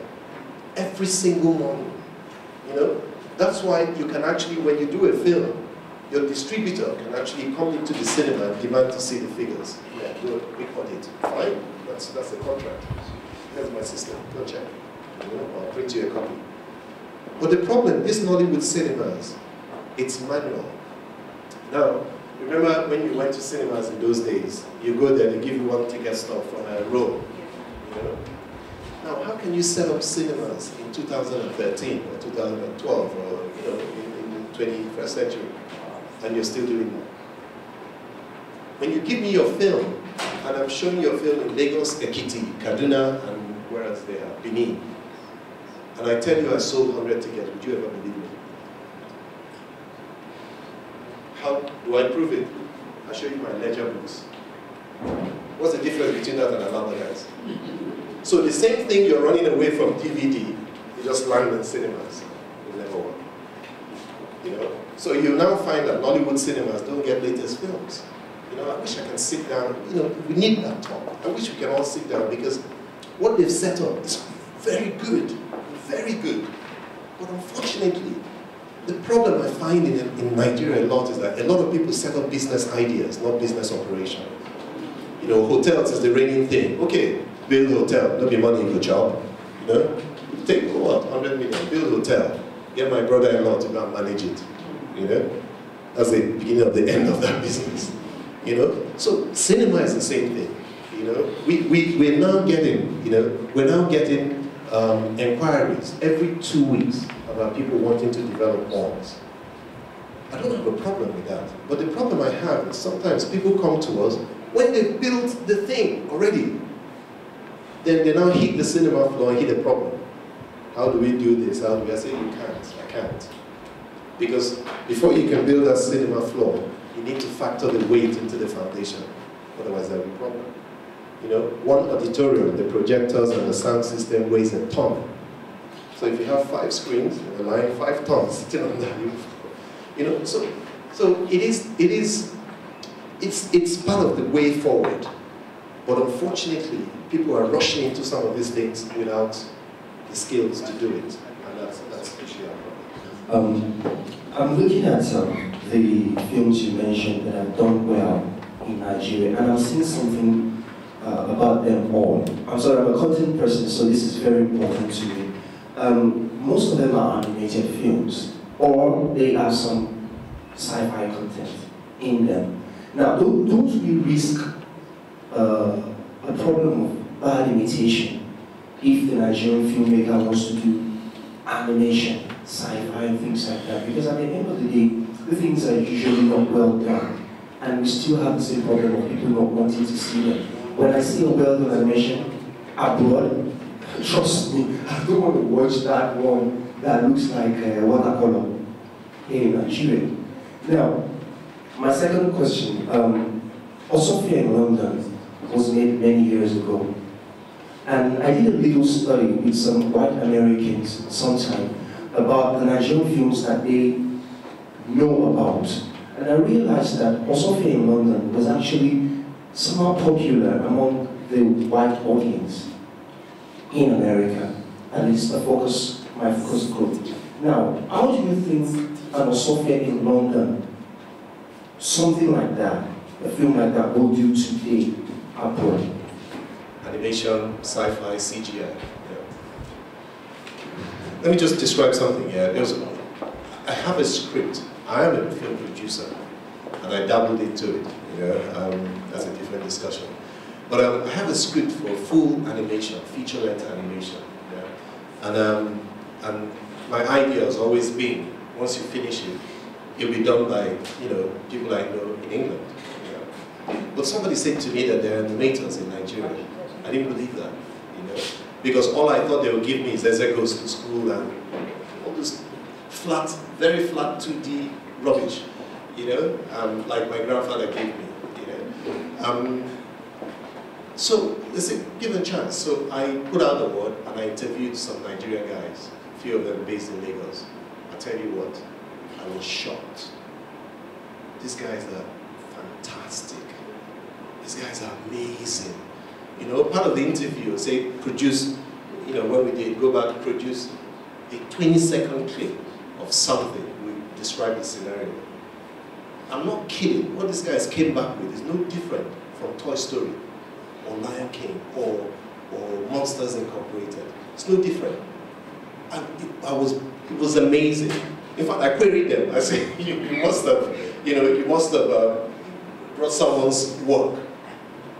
The guy opened his laptop and created another one. Amazing in Nigeria, you know. So we have a plan. When we're ready to do that, once we finish the cinemas, the first phase, set up the production, I'm getting 6 of them, put them in a house for 6 months. What Hollywood produces in 2 years, you know, what Hollywood does in films in 1 year, Nollywood does it in 2 weeks, right? So we're going to do the same thing in animation. Animation that takes 2-3 years, we'll do it in 6 months. And I'm not kidding, we'll do it. These guys are good.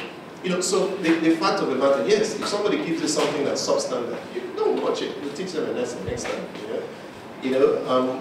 But there are skills here. Perhaps money is the problem, you know. There are skills here to do those things. I'm not necessarily saying we should do sci-fi films, CGI made in films. No, but people like action. You know, people like, basically what I'm trying to say, drama is too negative for cinema. Sometimes they work, but most times they don't. You know, and the second question again? Osofia in London. Let me tell you something here. Do an Osofia in London and go and show it overseas. You will make money. I'll tell you that. Not just Osofia in London. So, take Jennifer overseas, you will make money. Take Jennifer for a premiere overseas. The hall will be full. Because Funke is there. You know, or the Osofia people are there. When you put it on general release, those your white folk friends will not see it. Because it's interesting as you're saying it, I'll just listen now, and you say your circle, what do you call it, your forums, your focus group. These are filmmakers. Now, of course, filmmakers want to see everything independent. Don't use focus groups to sample how your film would do. You know, there's a colleague of ours in Odeon. When you take your films to show in Odeon, there's somebody there, Moses, he will check your group. What he started doing, he gets a focus group, not filmmakers. These are cinema goers. He gets them, he shows them the film. Then he will advise you whether he's going to be a film or not. You know, but normally speaking, no, they won't see it. Don't waste your time. But if you have an Osofia in London, and you suddenly put him in it, as one of the lead characters, it changes the totally. Then there's a market in it in the States. You know, for a long time we were hearing about Al-Qaeda, Pakistani suicide bombers and all that. You read, you listen to the news. Then it got so frequent, you stop reading the content, you just read the caption. Yeah, same thing again, yeah? The minute a Nigerian carried bomb, you read front page, back page, cover, you went online to find more. Connection. Yeah? So it's the same story. But suddenly something in it has just opened it to this market. And you read it. The same way he did it, other suicide bombers were doing it, but you didn't read that one. But the minute it connected to you, you did it. What's the highest, the biggest kidnap case in Nigeria? As far as I'm concerned. Years ago, little girl kidnapped, mother Nigerian, father British. Yeah, I was in England. Every single news media, every single one. When I say news media, I'm not just talking newspaper. Every single one in the villages, in Kilcody, Scotland, everywhere carried it. Why? You suddenly connected with family. You suddenly touched them. You know, so something that connects the audience you want to reach, that appeals to that audience, so you're the winner. Why do you think Obiemele put Ali Nuhu in Last Flight to Abuja? Why do you think he did that? Because he's found out that there are 1,100 and 1,600 viewing centers in Kano. If you know what they're coming up in Kano, right? Every viewing center, they're trying to arrange. When a film is released, every viewing center pays 1,000 or 2,000 naira to the producer, just for the viewing, not rental, or rental rather, not buying, and viewing. When they pay you 2,000 naira each, every viewing center, 1,600 of them, before your film starts. Look at that. These guys in Kano are coming up with stuff, you know? Why do you think Obiemele put Ali Nuhu? It's not because the want of other actors. He knows the market. He knows that, okay, he will get this market, he has enough for Motala, the rest of them here. Okay, let's try Ali Nuhu, because nobody is actually reaching with Nollywood films to reach Kano. You know? So they do that. You know, and then there's another film with Ali Nuhu. Another Nollywood film with Ali Nuhu, and that's fantastic. You know, because I tell you what, if you know the film market there, the audience there, I think it's bigger than here. Easily bigger than here. You know, and we will show you guys. When I come and do another number here next year in Kano, you will all run to Kano. Please, I would like you to help me explain, one, how does a filmmaker get the value for his product? Because a film that goes in the cinema is intellectual property, right? So how does he get the value, the real value for that his film? And secondly, I would like to know, how does a filmmaker, you are a filmmaker, your film is being played in the cinema over and over again. So how do you as a filmmaker get the value for that film that is going? Yes, yes. Yes. Then secondly, I would like to know the average budget to setting up a digital cinema house. When the film gets to the cinema, it generates box office, right? Okay, so people pay money.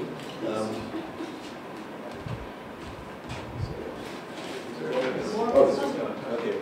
All right. From that money, we take out the tax. So this is cinema alone, right? We take out 5% VAT, and in the case of Lagos, we also take out 5% entertainment tax. Other states are beginning to copy this entertainment tax thing, but the industry is also fighting it to remove it. Yeah. Okay. Okay. So after that, you get a net box office, right? And then you get the cinema split. Okay, let's assume that it's 50-50 deal. So at this point, you take out 50% of this to the cinema.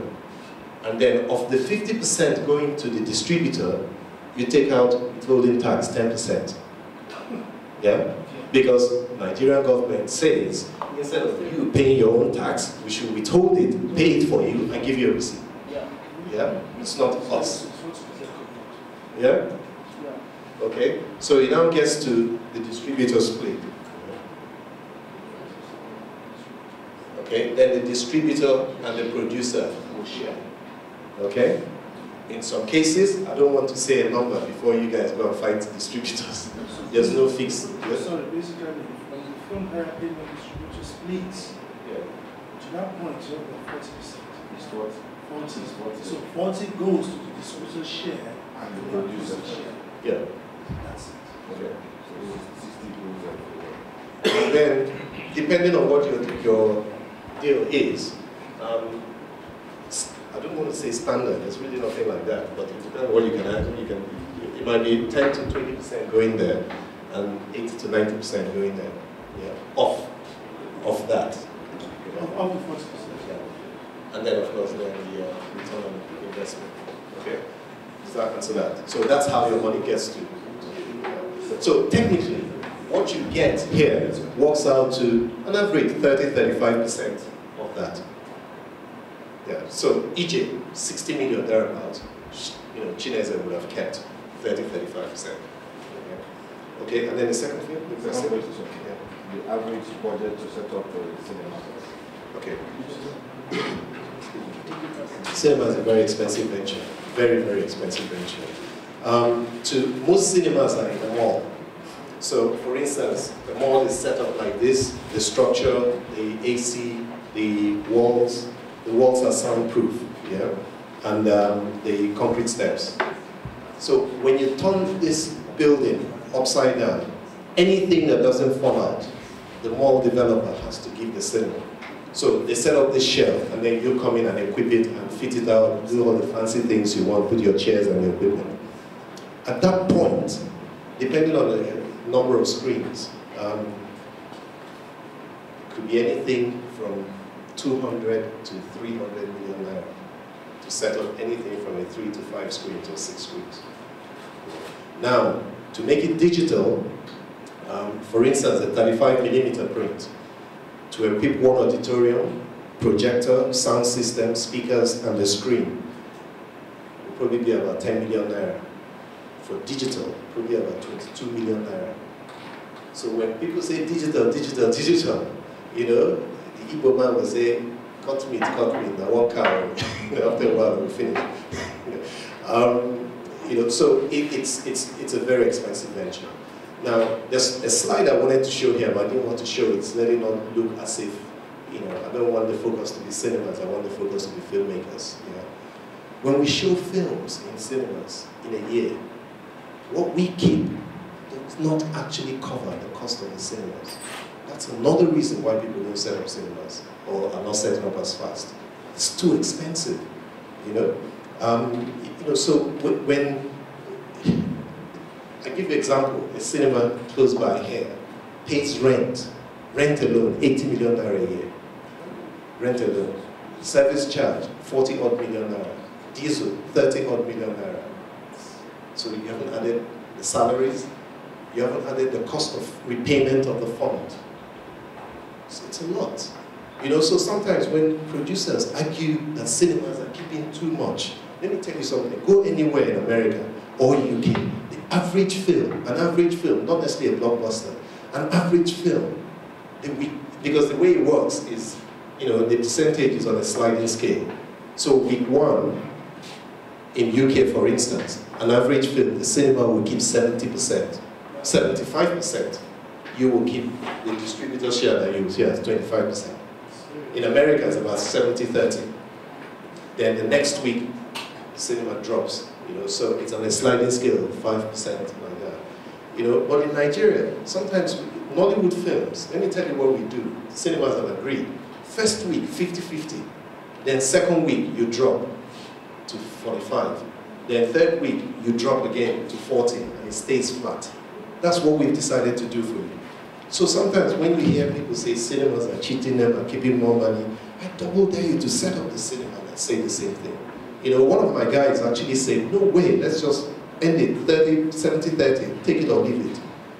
I said, yeah, but, you know, okay, we have a responsibility to our shareholders, but we also feel a responsibility to the industry. So let's help, and that's why we continue. You know, so it is a very expensive venture. Each seat, each cinema seat, once we get about $210 each one. You know, the acoustic walls, okay, suppose it's not we don't do it, it's the wall developer. To do the walls, the soundproof walls, for like a 4-screen cinema or 5-screen cinema, will cost minimum 40 million naira. Just a wall. You know, so it's an expensive venture, you know. But we'll get there. There'll be more cinemas. There's another one coming in the evening. Well, thank you very much, Kene, for being with us this evening, and thank you all very much for coming. There's some people here who keep repeating every month, and we're very grateful for your presence here. And we hope to see you next month when we have the next edition of this forum. I can't tell you what day now, we still have to sort that out. But once again, thank you very much. There will be a little cocktail downstairs, so you're welcome, please. Just spend a few more minutes with us enjoying that. Thank you once again.